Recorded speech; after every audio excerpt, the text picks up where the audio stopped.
Now we're going to look at combining functions. You have done this in the past, you just have not seen it this way. So let's go ahead and get started. Operations on functions. If f of x and g of x both exist, the sum, difference, product, and quotient of the two functions f and g are defined by the following. If I've got f plus g of x, that's the same thing as f of x plus g of x. If I have f minus g of x, that's the same thing as f of x minus g of x. Might put a little star right here. You've got to be very careful with this one because you need to put parentheses around the function that is after the subtraction symbol, and I'll show you why in just a bit. This one is f times g of x, which is the same thing as f of x times g of x. And f divided by g of x is the same thing as f of x over g of x. And remember, if you've got something in the denominator, be careful because the denominator cannot equal 0. Now in my first example, I have got f of x is equal to 2x squared minus 3, and g of x is equal to 1 minus 2x. We have to find the following and identify the domains. So in this first one, I would suggest strongly that you write it like this because it'll get you back to something that you've seen before.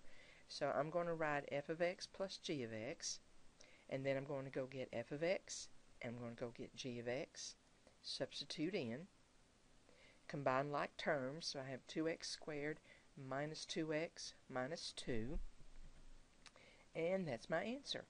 This is not equal to 0. Nowhere have I seen from when I started even the word factor. So don't even do that. When they ask you to combine functions, then you do the operation, clean it up, and then you stop. This one I've got f minus g of x. So the first thing I'm going to have f of x minus g of x. And I warned you earlier, whatever you put behind the subtraction, please use a parentheses. Just like that. Because this subtraction symbol, when you distribute through, is going to change all signs. So let's see if I did that. Now combine like terms. I've got 2x squared plus 2x minus 4, and that would be my answer. Try and write them in descending order because normally textbooks will do that, and it's easier to check yourself if you do. In C, I've got f times g of x, which is f of x times g of x. And then with parentheses, I'm going to put f of x and another parentheses for g of x. And guys, this is foiling. So you see, you have done this before. You just haven't seen it given in this form. So first times first would give me 2x squared. Outside would give me a negative 4x cubed. Inside's a negative 3. Last times last would be a positive 6x. Go down a little bit more. And then I just wrote it in descending order. So I would have negative 4x cubed plus 2x squared plus 6x minus 3. And that's it. Now, remember, we also needed to identify the domain. I wanted to go ahead and do these because if you'll notice, since I do not see an even radical, I do not have anything in the denominator, my domain for these is all real numbers. So parentheses negative infinity, comma, infinity in parentheses. Now let's look at this one. F divided by g of x, so that would be f of x over g of x. Substitute in what your f of x is, substitute in what your g of x is, and that's my answer. I really like these. They're fast because there's 9 times out of 10 you can't really do anything with those. Now, domain on this one, I do have a denominator. And if you remember, if you set your denominator equal to 0, that would be x equals 1/2. That's a value that must be excluded. So my domain on this would be all real numbers except 1/2. So that's those. We've got a few more to look at. In example 2, I actually have some values for x. So let's go ahead and we'll start these. I'm given f of x and g of x. So then I separate like I've done before. That would be g of 11 minus f of 11. And then I'm going to substitute these in. Now if I put 11 in for g of x, That would give me 33. Let's substitute 11 in.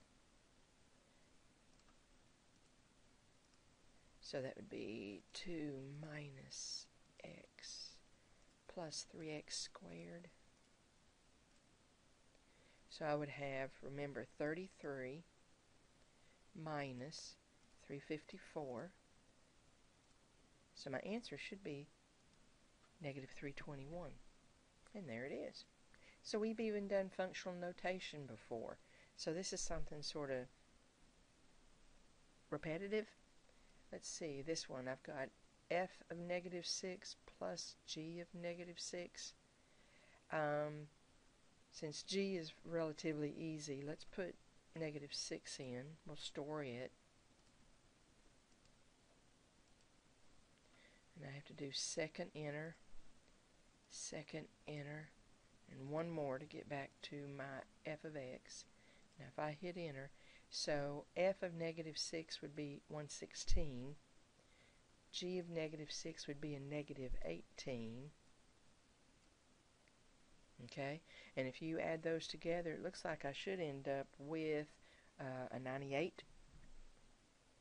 And there they are. Let's see, this would be f of negative 2 times g of negative 2. Put negative 2 in. I mean, you know, you could do this by hand, but you've got a calculator.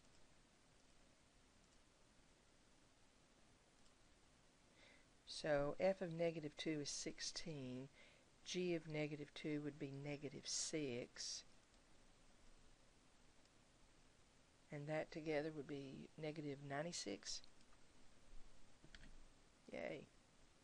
This one I've got f of negative 10 over g of negative 10. So first rewrite. Got to go down a little bit more. Substitute in. I've got negative 10. Store in 4x. And let me find f of negative 10.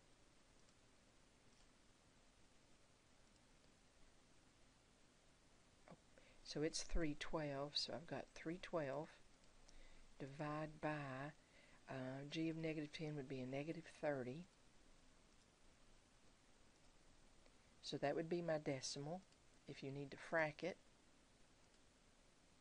negative 52 over 5. So there's that particular problem. So it's, you know, it's relatively fast. They're not that bad because we actually, like I said, we've done it before. So try your luck on them. Talk to you later.